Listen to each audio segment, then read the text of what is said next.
Welcome to On Texas Football. I'm CJ Vogel. Happy Sunday and happy Easter to everybody out there. We got some Easter eggs for you today in a little Sunday fun day wrap up of the weekend, and of course, a look ahead to what will be a very busy April 6th weekend coming up next weekend for the Texas Longhorns. A lot going on. Texas is 6 practices in to its spring session so far. A couple team nuggets I wanted to hit on. Of course, starting cornerback Malik Muhammad, who was limited, I would say, Monday and Wednesday of last week, did return to the practice field on Friday. Not 100% fully, but was back on the practice field.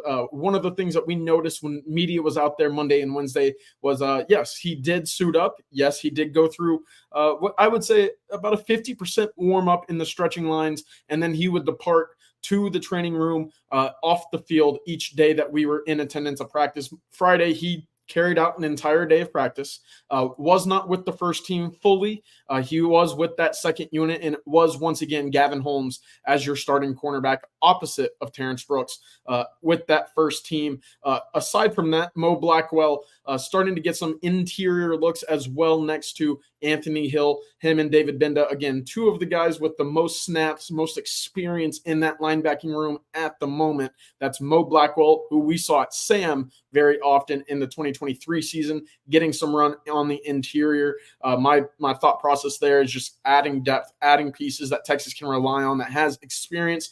And I would add the reliability in the passing game. Mo Blackwell a little bit more fluid in movement and space, I would say, than some of the linebackers in that room right now. Look for Mo Blackwell and Leon Galafau to make some noise in that middle of the Texas defense when it comes to pushing David Benda for that starting spot next to Anthony Hill.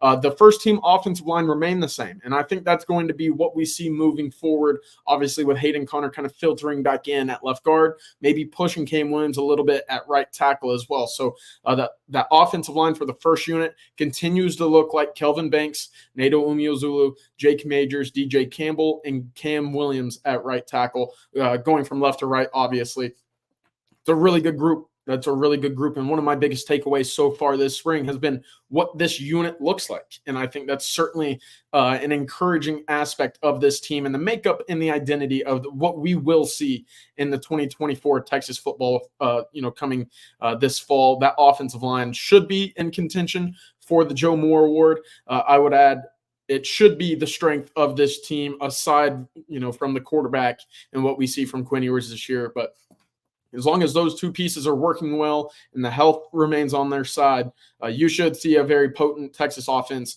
when you consider the pieces around them at tight end, at wide receiver, running back. But it starts with the big fellas up front, and right now they're really looking good in practice. Those are my team nuggets. Happy Easter again. I hope you guys enjoyed those Easter eggs on the team side of things. Now let's flip over to the recruiting, because it's going to be a busy week, April 6th, that next week coming up to really kick things off for the Texas Longhorns. They hosted a number of prospects this weekend on campus, but when you really get down to the list of big visitors coming in, April 6th next weekend is going to be the big list that you see the top prospects on the board making it down to campus. But I wanted to recap what we saw March 29th for Friday, getting these guys down to campus and allowing them to see a practice for the Longhorns, practice number 6, I might add. Kobe Sellers, the cornerback out of Shadow Creek, was on campus. He actually made the trip down to A&M Saturday afternoon. So what's looking like a Texas A&M, Oklahoma battle, Texas was able to get him on campus again, his second time this spring, first time since January when he was on campus for the junior day on the 20th back in January. Texas, again, kind of battling there because a cornerback spot, not super deep this year.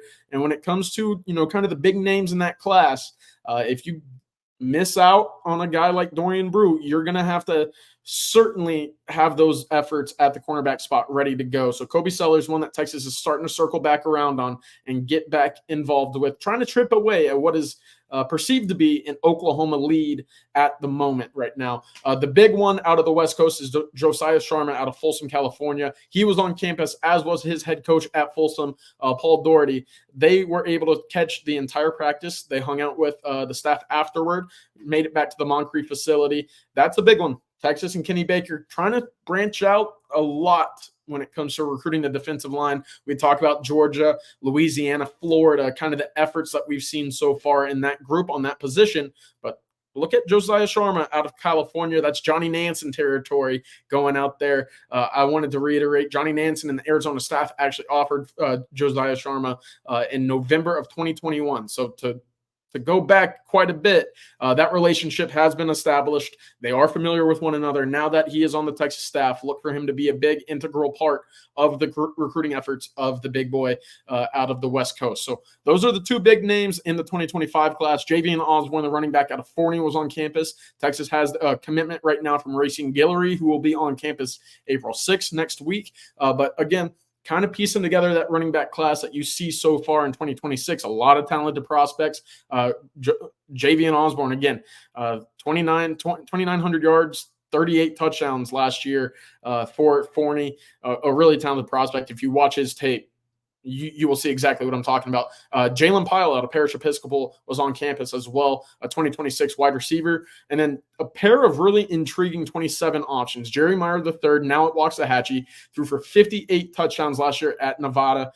He set the record, single season touchdown record for the state of Nevada last year as a freshman in high school. Really impressive stuff. And Xavier Crowell out of Alabama, again, another guy you watch the tape early on and you say, all right, this guy can play some football. That's a running back coming in from Alabama, something that Texas probably doesn't see a whole lot of in recent years, but this just adds to when you start winning on a national scale, recruits on a national scale start taking notice and want to see what you can kind of check out. But moving forward to next week, obviously the headliner coming in is KJ Lacey. It's worth mentioning that there was a report from 24/7 Sports that KJ did make it to Auburn Saturday afternoon. That's a bit of a surprise. Obviously, we know that Auburn, Ole Miss, Oregon are going to be the teams chipping away at KJ Lacey and his Texas pledge at the moment. Last week, however, when I saw KJ, he told me, there wasn't any scheduled visits on his slate for the time being. Of course, coming in April 6th, April 20th for the spring game, and June 21st for his official visit. This trip to Auburn may be a bit of a surprise there. But again, coming in next weekend with a whole slew of talented prospects coming in. Here's some of the list I wanted to mention of guys coming in. Jamie French, Kelshawn Johnson, Kalik Lockett. On the offensive line, John Mills, Tyler Thomas. The offensive side of the ball looking very talented at the moment. Hayden Lowe, Smith Orogbo on the edge spot. Two really talented pieces that I think Texas should and will pursue and look to add to their class in the next couple of months. A really talented guy. Dorian Brew on the back end. And what we expect is Jonah Williams to do the same. Funny enough, Jonah Williams made a trip down to College Station. A&M actually hosted a pretty talented group of guys Saturday afternoon. Michael Fasusi, Kobe Sellers, Keoti Armstrong, and Jonah, as I mentioned. So something to monitor there. It's interesting how recruiting works out. You kind of go back and forth with which teams kind of leave which weekends to take over for them and then leave and don't touch for other schools when they have their big weekends. I don't want to say it's an unwritten rule, but it is funny how that shakes up every now and then. You will see April 6th be one of those weekends where it's a free-for-all for essentially everybody around the country. But that'll do it for the recruiting update. And now I wanted to get into some Texas baseball because, hey, it's an interesting season so far, a bit of a roller coaster. Texas goes to number 23 Kansas State, and they end up taking the series on the road. Why is this a big deal? Well, Texas desperately needed it. Now sitting at 17-11 on the year, Texas is sitting near the top in the Big 12 standings, 6-3 so far, tied for Kansas State in second place, one game behind Oklahoma. Why is this important? Because, hey, again, Texas was off to a slow start. They did not look good in the preseason tournament in Houston. Since then, they've started to rattle things off. The biggest question mark with Texas is obviously the pitching. When Texas scores over 5 runs, they're 15-4. When Texas does not score more than 5 runs in a game, 2-7. So there's kind of the mark in which you need the bats to come alive on a given day. It's looking, again, like this schedule right now is kind of favorable. They're in a favorable stretch of their schedule right now. I'll add that. Abilene Christian's going to be the Tuesday midweek coming up, and then you host BYU, who is at the very bottom of the Big 12 standings right now at 4-8 in the conference. They're 11-14 on the season. The move to the conference has yet to be super friendly to them at the moment. They're 5-7 on the road. This is a team Texas should be able to take advantage of. The dish should be rocking because, again, if you can get to 21-11 and rattle off 4 straight wins this weekend, as I think you should, if you're going against Abilene Christian in the midweek and 3 games at home against BYU, you're starting to look like a different team. You're looking like a top 25 team after a 4-0 week coming up. I wouldn't say that would have been the case at any point this season previously, but now, again, if you're 21-11 and you're sitting at 9-3 in conference play, I think that is certainly something that you can build upon and have a case for a top 25 team after BYU. And again, this is kind of to the I don't want to say cupcake part, but hey, again, it is favorable at the moment. Houston is the next 3-game schedule or series in the schedule for the Texas Longhorns. Again, Houston 4-8 in the conference, sitting at 15-12 on the season. So 2 newcomers to the Big 12 back-to-back for the Longhorns here could certainly make some noise moving forward. So, hey, I don't write it off yet. 21 runs that Texas has scored 20 runs twice now in a game, 2 of which have happened in Big 12 play. So if that means anything to you, maybe going against BYU and Houston kind of keeps that train moving a little bit in the positive direction for the Longhorns. One last note on the recruiting side of things: DeCorian Moore was on campus today, running with the 4x1 team for Duncanville, one of the best track teams in all the country. They're the number 2 ranked 4x1 squad in the country. They cleared 40 seconds again today to win the Texas relays in the 4x1. DeCorian, obviously on campus with his mother, will return April 6th, will return April 20th. We'll see when he decides to release his official visit schedule. Texas, LSU, Oregon, Ohio State, the 4 teams to keep an eye on in that recruitment, trying to pry him from his verbal pledge to LSU at the moment. Texas staff unable to recruit him at the moment. You cannot talk to or recruit kids on campus for a UIL event. That is a UIL rule. That is something that Texas is unable to do at the moment. But it is worth mentioning Colin Simmons spent the afternoon with him, Caden Durham, Bryson Williams, the guys that on his 4x1 team. Colin's very close with DeCorian, obviously trying to, again, do his best recruiting efforts as well. While Texas recruiting staff unable to talk and interact with DeCorian, they were very well represented on campus, as you would expect. Cecilia Kana, Sadira Mitchell, Samaje Burrell, just a few of guys that were on campus watching the Texas relays go